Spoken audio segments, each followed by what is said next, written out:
지난 5월이었죠. 페이스북 CEO 마크 저커버그가 졸업식에서 연설을 했죠. 그때 막 좀 떠들썩했죠. 그런데 이 젊은 친구가 졸업식장에서 졸업하는 사람들에게 메시지를 전하는 가운데 이런 표현을 했습니다. 인류가 지구를 다 멸망시키기 전에 우리가 해야 할 일이 있다. 이런 말을 했습니다. 마치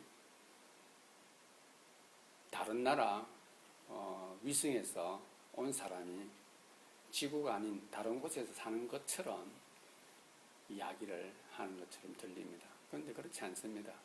그 인류가 바로 그 졸업식장에 있는 졸업을 하는 직원들이고 학생들이고 또 학부모들이었고 또 실황으로 듣고 있는 수많은 세계에 흩어져 있는 그 모든 사람이 다 그가 말하는 인류였었습니다. 그럼 그가 선포한 이것을 우리가 막아야 된다고 할 때 우리는 누구였는가? 그것도 또한 졸업하는 사람들이었지만 인류 속에 포함되어져 있는 사람들입니다. 어떻게 보면 말이 안 되는 이야기인데 그가 그렇게 선포를 해놓고 졸업식 연설문을 진행을 시켜 나갑니다.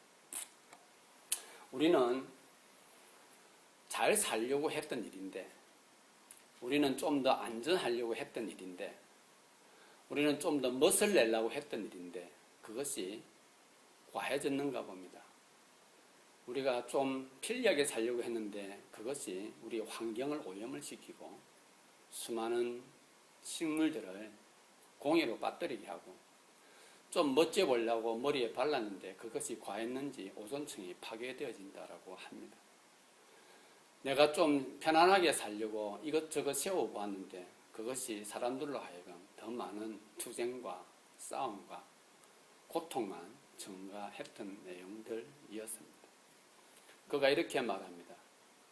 사람들은 질병이 나면은 질병을 치료하기 위해서 더 많은 인력을 투자하고 돈을 투자하는데 이제 우리는 질병이 어떻게 하면 생겨나는지, 질병이 걸린 사람들의 유전자를 잘 보관해서 그것을 데이터해서 수많은 사람들에게 이런 현상이 일어나면은 그 질병을 미리 대처할 수 있는 그런 일을 우리가 해야 안 되겠습니까? 라고 하며 졸업하는 그들에게 여러분들이 그런 것들을 충분히 갖추고 있습니다. 라고 이야기를 합니다. 여러분들도 결국은 인류 속에 포함되어 있고 또한 인류가 파괴시키는 그 일을 여러분도 하고 있으나 이제는 우리가 좀 더 다른 측면에서 접근해 보십시다. 오늘 이 하버드에 있는 여러분들만이 인류가 아니라 우리는 하나로 묶어져야 합니다. 지금은 우리가 미국이다, 영국이다, 소련이다, 아시아다, 아프리카다 하는 것이 아니라 하나로 묶어져서 서로가 도우고 협력해야 합니다. 그 일을 여러분들이 해야 합니다. 라면서 그것을 진행해 나가는데 저는 그것을 보면서 이런 생각을 해보았습니다. 하나님께서는 우리에게 말씀을 통하여서 이미 우리에게 이런 것들을 많이 주었고 수없이 선포를 하였는데 저 사람은 젊은 나이에 저것을 어디서 깨달았는지 자기가 생활해왔고 경험해왔던 것을 가지고 졸업하는 그 후배들에게 강하게 도전을 하며 또 그것을 보고 있는 이 나이가 다른 이 사람에게도 가슴을 울렁거리게 했던 것을 보면서 감동을 많이 받았습니다.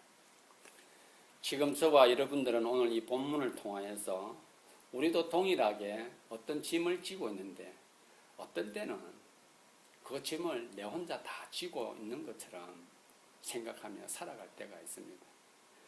인생의 질병 가운데 있을 때 인생의 모든 짐을 내가 지고 있는 것처럼 공부를 하면서 내일을 갖다 꿈꿔가야 되는데 그것을 어떻게 할까? 인생의 모든 짐을 자기가 지고 있는 것처럼 어떤 사람은 차를 타고 다니면서 거리에서 일어나고 있는 모든 짐을 자기가 다 져야 되는 것처럼 어떤 사람 사회 문제가 발생되어지면 그 사회 문제를 자기가 풀어야 된다는 걸 어떤 사명감에 접어들었는지 그 짐을 자기가 다 지고 가는 것처럼 보일 때가 참 많이 있습니다. 의외로 우리 대부분의 사람들은 자기가 반드시 져야 할 짐 외에 다른 짐들에 너무 많은 힘을 쏟을 때가 참 많이 있습니다. 어떤 것은 하나님께서 감당해야 하는 것인데 자기가 감당해야 할 것처럼 그 짐을 지고 힘들게 인생을 살아가는 사람들도 참 많이 있습니다. 이후에 어찌되었든 간에 그 짐을 지고 사는 그 이유는 간단합니다. 다 잘 살고 다 편하고 다 평안한 것을 누리게 하기 위해서 그런 것이 아닌가라고 말하나, 성경은 이러한 짐들에 대해서 네가 생각하는 것이 틀렸다라고 말하는 것이 아니라 짐의 내용을 잘 구분해서 그 짐에 따라서 어떤 것은 맡기고 어떤 것은 함께 지고 어떤 것은 내가 져야 한다고 하는 것을 말해주면서 이 땅을 너희가 어떻게 그리스도인으로서 지혜롭게 살아가야 할 것인가 하는 것을 오늘 본문을 통해서 우리에게 말해주고 있습니다. 그래서 오늘 이 본문을 가지고 두 종류의 짐에 대해서 함께 나누어 보고자 합니다. 먼저는 우리가 살아감에 있어서 본인이 스스로 반드시 져야 할 짐이 있습니다. 오늘 본문을 보게 되면 이렇게 나와 있습니다. 4절 5절에 각각 자기의 일을 살피라. 그리하면 자랑할 것이 자기에게는 있어도 남에게는 있지 아니하리니 각각 자기의 짐을 질 것이라. 성경 말씀을 보게 되면은 우리가 그냥 참 읽어서 그 문장 그대로 이해하기에는 참 어려울 때가 한 번씩 나타납니다. 제가 전에도 한번 이 본문을 가지고 설명을 해드렸었는데 6장 1절에서부터 3절에 나와 있는, 특히 6장 1절에 1, 2절에 나와 있는 그 짐이라고 하는 내용과 짐과 뒤에 4절, 5절에 나와 있는 짐의 내용은 다른 짐입니다.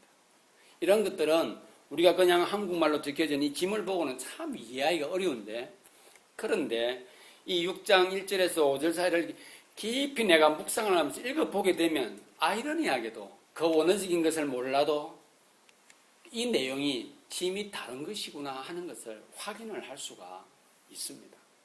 그럼 먼저 자신이 져야 할 짐은 어떤 것인가 하는 것을 한번 말씀을 드리도록 하겠습니다.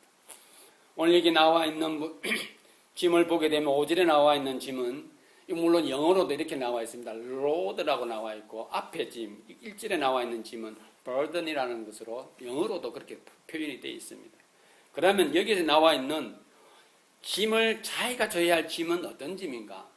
예를 들어서 군인이 전쟁을 나갈 때에 자신이 가지고 있어야 할 개인 화기, 개인 물품이 있습니다. 그게 뭐냐면은 군인은 전쟁에 나갈 때 반드시 철모를 써야 합니다. 군복을 입어야 되죠. 그리고 소총을 꼭 집어 들어야 합니다. 그리고 탄띠를 매야 되겠죠. 그리고 신발은 꼭 신어야 하는 겁니다. 이것은 자기가 반드시 지고 가야 할 것입니다. 이걸 누가 들어주면 자기는 전쟁에 임할 수 있는 기본이 안 되기 때문에 적을 섬멸하는 문제뿐만 아니라 아군에게도 피해를 주게 되는 것입니다. 그래서 그것이 바로 본문에 나와 있는 그 짐에, 본인이 져야 할 짐에 대한 그 내용이 원래 의미로 제가 다시 여러분들이 풀어드린 것입니다. 하나님과의 관계 속에서 우리 각 개인이 져야 할 짐이 반드시 있는 겁니다. 전쟁에 나갈 때 군인이 반드시 자신이 가지고 있어야 할 짐이 있어야 하는 것처럼 저와 여러분들도 하나님 앞에 나아감에 있어서 반드시 지고 가야 할 짐이 있는 겁니다. 이건 누구에게도 양보할 수도 없는, 대여할 수도 없는 자신만이 반드시 져야 하는 것들입니다. 그것 중에 하나가 바로 확신입니다. 내가 하나님과 어떤 관계를 가지고 있는가 하는 겁니다. 내가 하나님과 어떤 관계인가 하는 것은 본인이 가지고 있는 확신인 겁니다.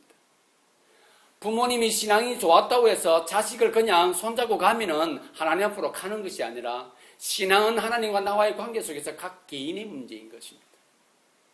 확신은 무엇으로 표현하고 있습니까? 내가 예수 그리스도의 대속의 은혜로 인하여서 죄의 문제가 해결되어서 하나님의 자녀가 되었다고 하는 이 부분에 있어서의 확신인 것입니다. 마태복음에서부터 요한계시록까지 이 부분에서는 굉장히 선명하게 수없이 많은 저자들과 신앙의 유인들을 통해서 표현하고 있으며 가장 대표적인 인물이 바로 예수 그리스도이신 것입니다. 내가 너희 죄를 위하여 이 땅에 왔고 그것을 위하여 십자가에 죽었느니라 너희를 대신했어. 이 사실은 내가 반드시 가지고 있어야 할 기밀일 뿐만 아니라 이것은 나의 기본인 것입니다. 하나님과의 관계 속에서. 이건 양보해서도 안 되고 누가 주겠지도 아닙니다. 내가 가지고 있어야 되는 거예요. 내가 가지고 있지 않은 것은 확신이 아닌 것입니다. 누군가 들고 있었기에 내 친구가 내 총을 들고 있으니 그가 나를 대신해서 쏘았을 것이다 하는 말과 똑같은 것입니다. 하나님께서 나를 부르십니다. 너는 왜 이 자리에 왔느냐라고 할 때 주님께서 예수님의 대속의 은혜로 저를 불러주시지 않았습니까? 그것입니다. 그 확신인 겁니다. 이 확신은 나의 삶 속에서 무엇으로 작용을 하고 있냐면은 내가 어디에서 잘못되었는가 하는 것을 말해줍니다. 또 내가 지금 어디에 있는가 하는 것을 정리하게 해주고 확인하게 해주는 역할을 합니다. 이 확신은 우리의 삶에 있어서 마치 뭐가 같아? 내 척추와 같은 것입니다. 이건 집안에 있어서 하나의 큰 기둥과 같은 것입니다. 그렇기 때문에 이 확신은 내가 반드시 가지고 있어야 할 뿐만 아니라 내가 짊어지고 있어야 할 것입니다. 두 번째로 하나님과 관계에 있어서 가지고 있어야 할 내가 반드시 져야 할 짐 가운데 하나가 바로 말씀 읽기입니다. 말씀입니다. 여러분, 우리가 보통 이렇게 말씀하면은 너무나 많이 보아왔고 읽어왔고 들어왔습니다. 성경 말씀, 마태, 마가, 누가, 요한, 이사야서, 요나서, 계시록 들어왔다라는 사실입니다. 그런데 하나님의 말씀은 살았고라고 하는 부분에 있어서 개념은 다 달라지기 시작합니다.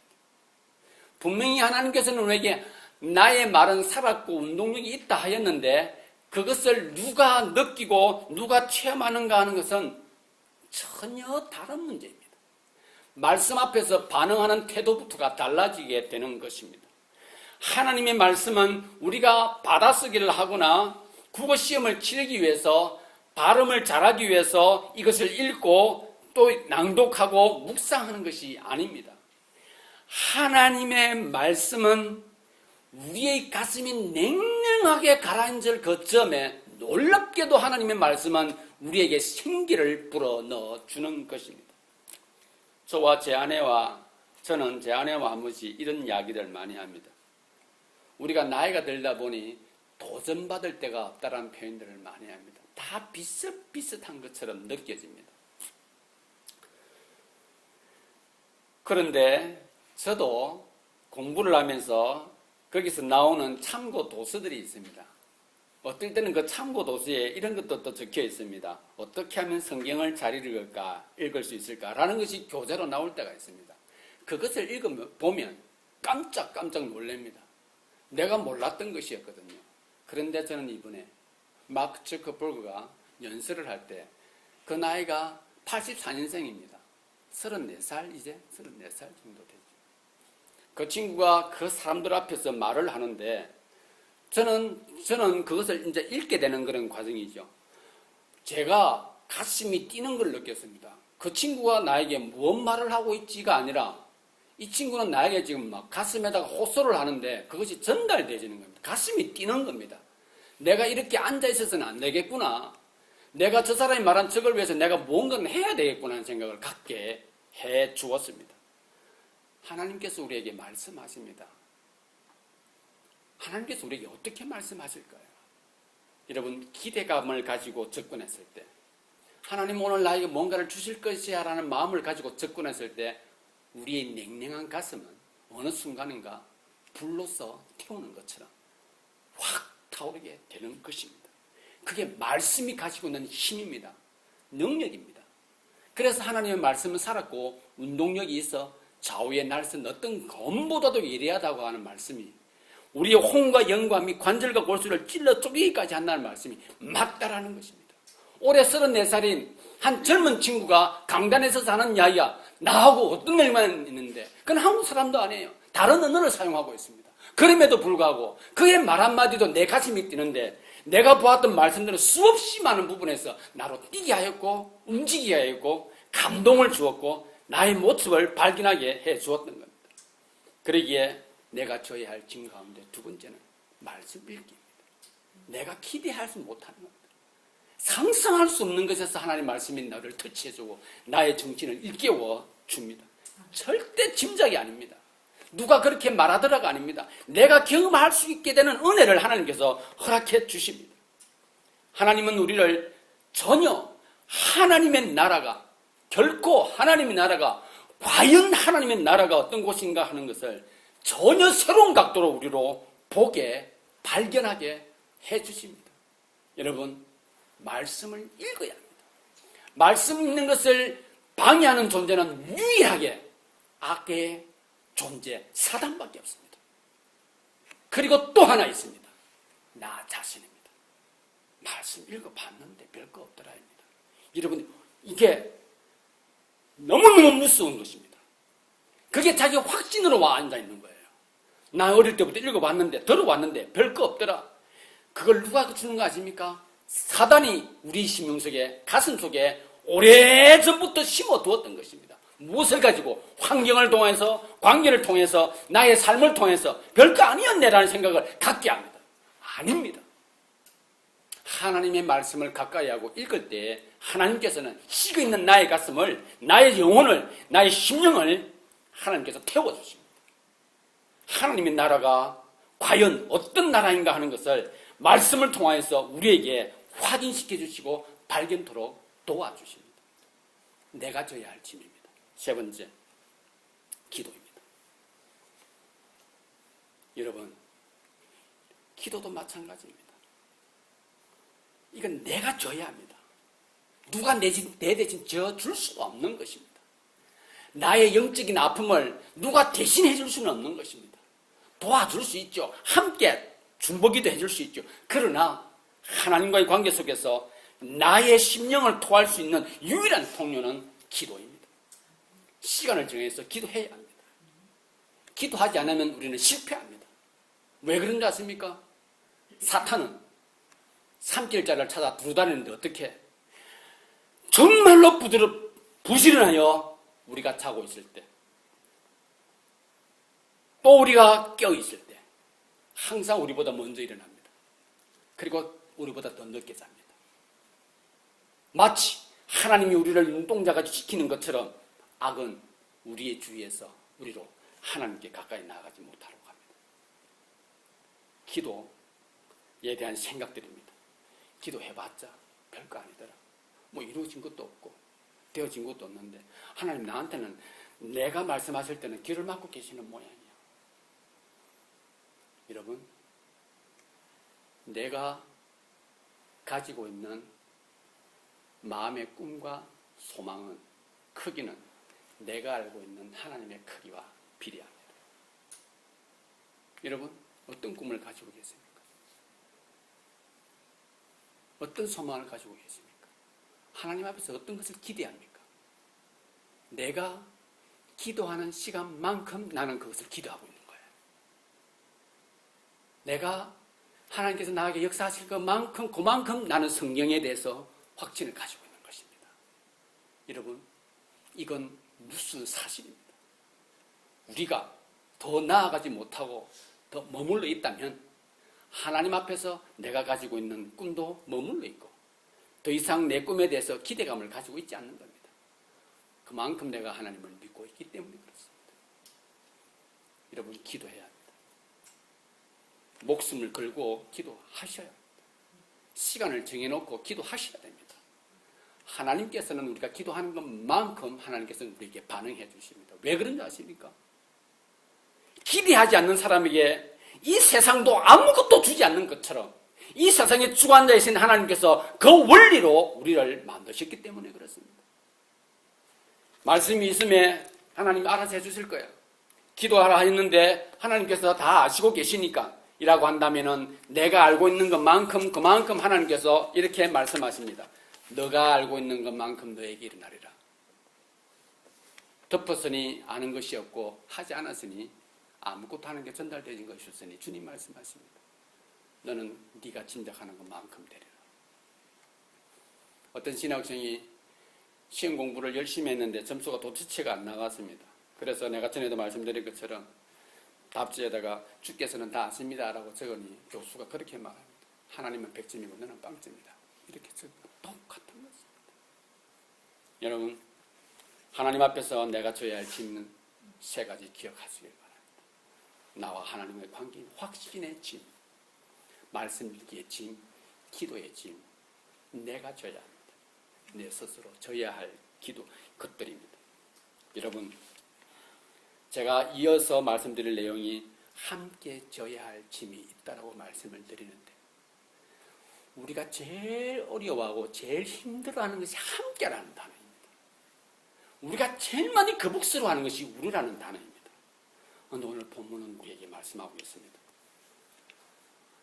함께 짐을 서로 절하라고 주님께서 오늘 우리에게 말씀해 주고 있습니다. 그렇다면 함께 져야 할 짐이 있기 전에 내가 져야 할 짐에서 하나님은 무엇을 말씀해 주고 있는가 하는 것을 제가 말씀드리겠습니다. 내가 지는 짐은 기본적으로 나를 하나님의 사람으로 무장시켜주는 짐입니다. 이것은 있죠. 하나님께 나아가는 것뿐만 아니라 사탄을 대적하는데도 이 짐은 요긴하게 사용되어집니다.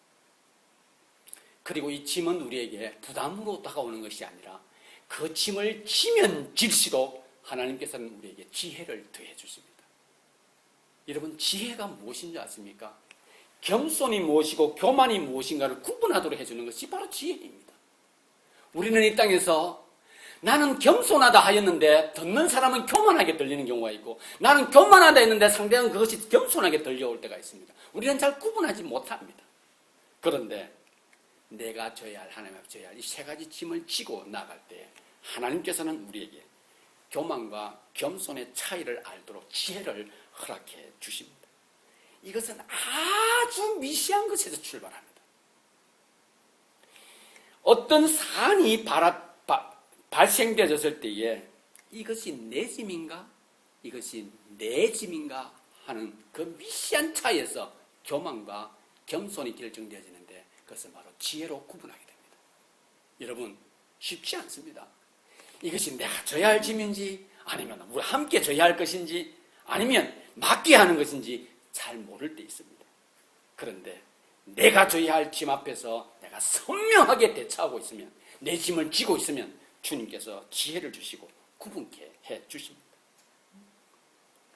제가 바로 이어서 이제 두 번째, 함께 져야 할 짐에 대해서 말씀을 드리도록 하겠습니다. 함께 져야 할 짐은 우리가 빈번하게 보는 내용들입니다. 범죄로 인하여서 내가 스스로 감당해야 할 죄입니다. 짐입니다. 책임입니다. 오늘 본문을 제가 읽어드리겠습니다. 형제들아, 사람이 만일 무슨 범죄한 일이 드러나거든 신령한 너희는 온유한 심령으로 그러한 자를 바로 잡고 너 자신을 살펴보아 너도 시험을 받을까 두려워하라. 너희가 서로 짐을 서로 지라. 그리하여 그리스도의 법을 성취하라. 이 짐이 어떤 짐인지 분석 안 해도 됩니다. 이 짐에서 내가 그것을 감당함으로 인해서 그리스도의 법이 성취되어지는 것이구나. 이것은 말씀과 연관이 있고 법을, 율법을 어긴, 하나님의 말씀을 어긴 것과 연관이 있구나 하는 것을 확인하게 되는 것입니다. 함께 져야 할 짐 가운데 첫 번째는 범죄로 인하여서 대상이 감당해야 할 책임인 것입니다. 여기에는 무의식 중에 범한 죄도 포함되어 있습니다. 또 육체의 연약함으로 인하여서 범한 죄도 포함되어집니다. 어떠한 형태로 이 범죄가 진행되어졌다 할지라도 기억하시기를 바랍니다. 우리는 그것을 정죄할 자격이 우리에게는 없다는 사실입니다. 하나님만이 그것에 대해서 정죄할 충분한 이유가 계신 분이십니다. 왜? 본문에서 말하고 있죠. 우리도 시험을 받을 수 있고 범죄할 수 있기 때문에 그렇습니다. 육체의 연약함으로 인하여서 발생한 범죄, 무의식 중에 범죄한 것으로 인해서 누가 그것에 대해서 손가락질하면 누가 그것을 탓할 수 있습니까? 할 수 없습니다. 자기 연민에 빠져서 스스로를 합리화시켜서 시작되어진 그 범죄, 누가 그것을 손가락질하며 말할 수 있겠습니까? 할 수 없습니다. 누구도 우리는 하나님께서 허락하신 우리의 관계 속에서 누구를 향해서도 손가락질하며 정죄할 자격이 우리에게는 주어지지 아니했습니다. 오직 하나님께서는 우리를 향하여 너희는 서로 사랑하라 하셨습니다. 그러기에 우리는 이 짐, 연민에 빠져 자기 합리화로 범죄를 했던, 육체적인 연약함으로 되어졌던, 무의식 중에 되어졌던 우리는 이 짐을 함께 져야 합니다. 기억해야 합니다. 함께 져야 합니다. 그 아픔을 내가 가져와야 합니다. 그 고통을 내가 가져와야 하는 것입니다. 하나님께서는 내가 가져온 것으로 마치는 것이 아니라 하나님께서 말씀하시기를 네가 내 마음을 가지고 저에게 접근해서 함께 격려하고 그 짐을 너가 지려고 하는 것이구나. 이것이 우리의 문제에 대해서 기대하는 내용인 것입니다. 내가 하는 것 아닙니다. 하나님께서 그것을 통하여 짐을 서로 져야겠다고 결정하는 나를 통하여서 그 짐을 난 이런 짐이야라고 말하고 있는 그를 통하여서 하나님께서는 영광을 받으시고 하나님의 나라를 건설해 가시며 우리의 삶의 풍요로움을 제공해 주시는 것입니다. 또 두 번째로 삶의 현장에서 겪는 좌절입니다. 여러분, 살아오면서 가정을 위해서 내가 무엇을 했을 때 그것은 누구에게도 손가락질 받을 일이 아닌 것입니다. 가정을 위해서입니다. 가정을 위해서 자녀를 훈계할 수 있고, 가정을 위해서 남편에게 뭔가 말을 할 수 있고, 부인에게 말을 할 수 있고, 또 자녀는 가정을 위해서 자기의 문제를 향해서 아빠에게, 엄마에게 말할 수 있는 것입니다. 누구든지 다 동일한 것입니다. 누가 대장이고 누가 그렇지 않다고 하는 것보다 더 중요한 것은 가정을 위해서 한 부분에 있어서 일은 얽히고 설킬 때가 있습니다.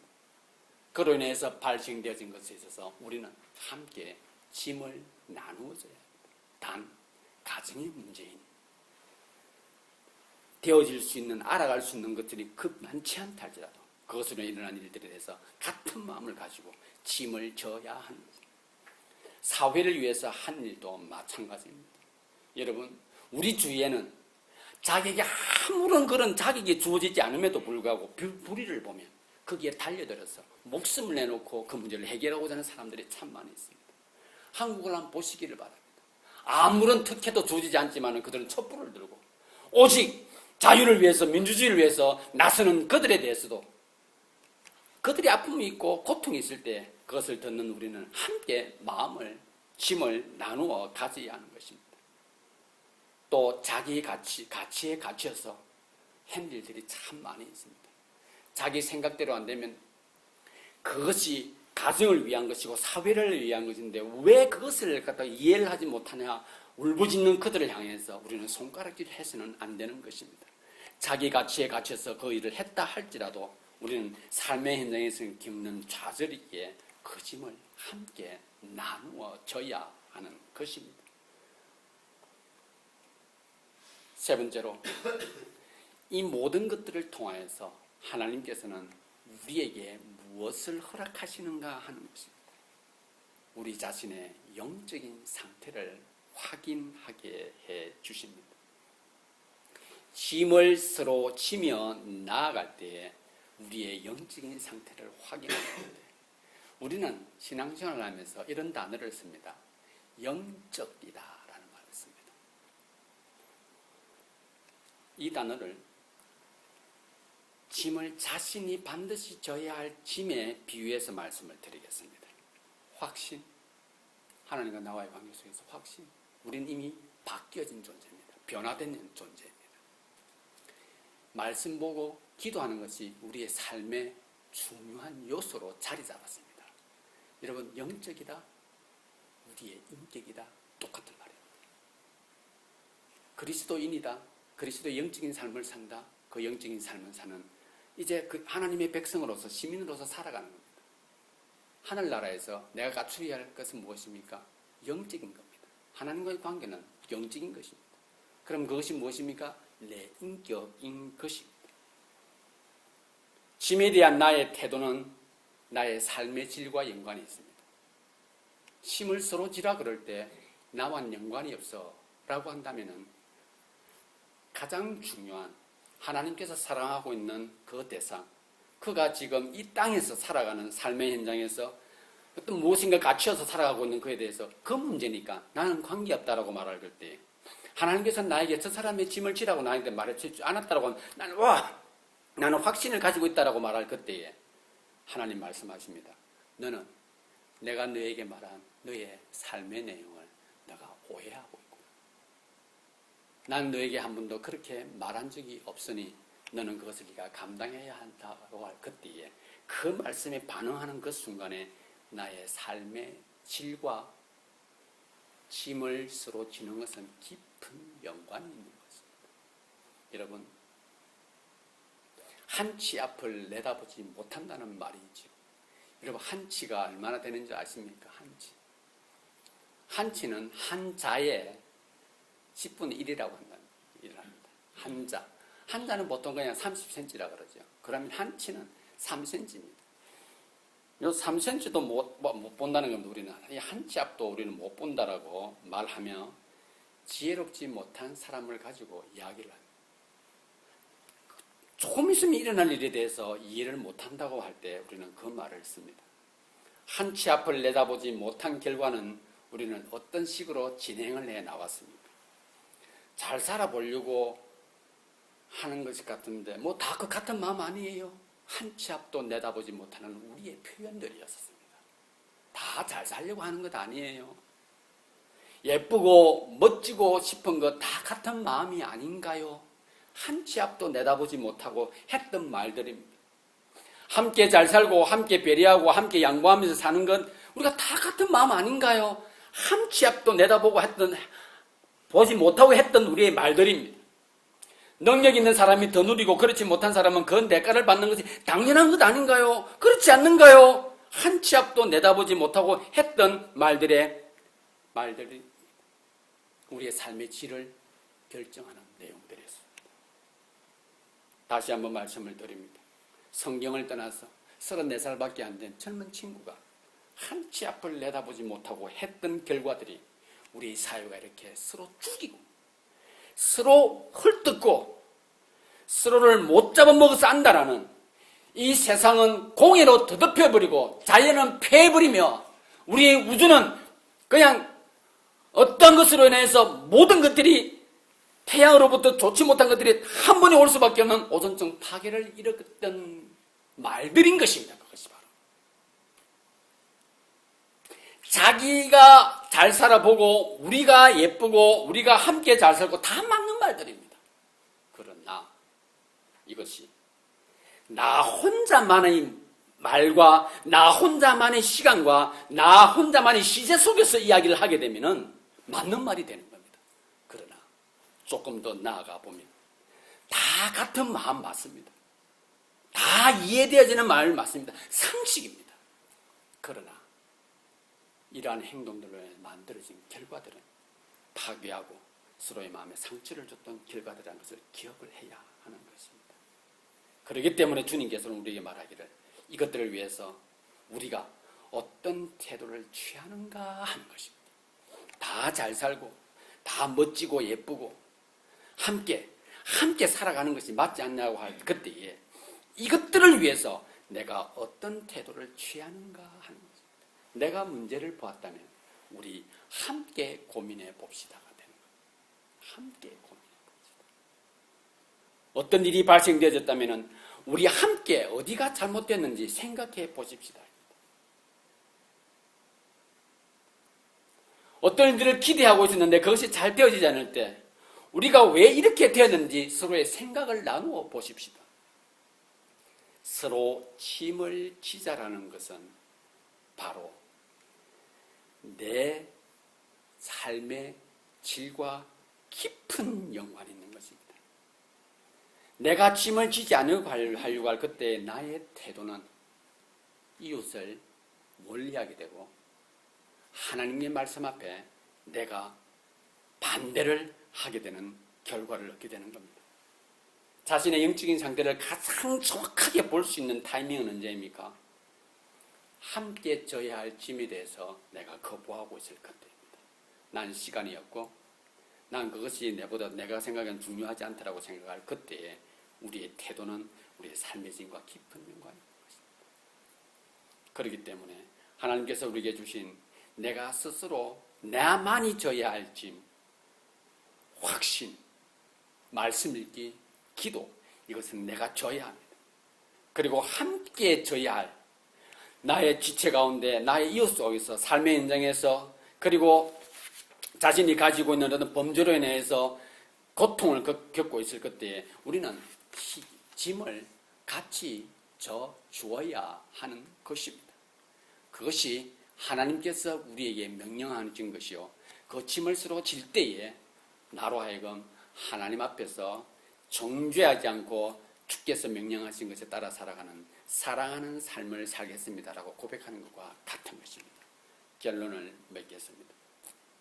하나님께서는 우리에게 서로 너가 지어야 할 짐과 함께 져야 할 짐을 말씀해 주시면서 앞으로 우리가 신앙인으로서 어떻게 살아가야 할 것인가 하는 것을 말씀해 주고 있습니다. 주님 앞에서 받은 말씀, 내가 져야 할 짐과 함께 져야 할 짐을 잘 구분하여서 하나님께 영광을 돌려드리고 우리의 삶의 질이 더욱더 향상되어지는 그런 삶을 살아가는 저와 여러분들이 될 수 있기를 바랍니다.